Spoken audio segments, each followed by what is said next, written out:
দিয়ে বলেন আল্লাহু আকবার। আরো জোরে আওয়াজ দিয়ে বলেন আল্লাহু আকবার। যতদিন পর্যন্ত নেতা ইনসাফওয়ালা না হবে, যতদিন পর্যন্ত নেতার তাকওয়া না থাকবে, ততদিন পর্যন্ত সে নেতা হতে পারবে না। ঠিক না ঠিক? ইনসাফ তার ভিতরে থাকার দরকার আছে না নাই? তাকওয়া মানে আল্লাহর ভয় তার ভিতরে থাকার দরকার আছে না নাই? ওমর নিলেন, নিয়ে চলে গেলেন, রাষ্ট্রের গভর্নর বানায় দিলেন। সুবহানাল্লাহ। সে ওমর, এই ওমরকে মসজিদে নববীর ভিতরে রাষ্ট্রপ্রধান করলেন, ইনসাফওয়ালা নেতা করলেন, সবাই মিলে ভোট দিয়ে।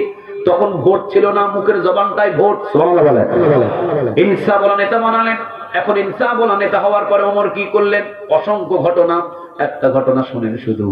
ওমর রাদিয়াল্লাহু তাআলা আনহু রাতের মধ্যখানে প্রায় 12টা-1টা বাজে ঘরের ভিতরে চেরাগ বাতি চিনেন? কথা বলেন না, চেরাগ বাতি চিনেন? পানি দিয়ে জ্বলে।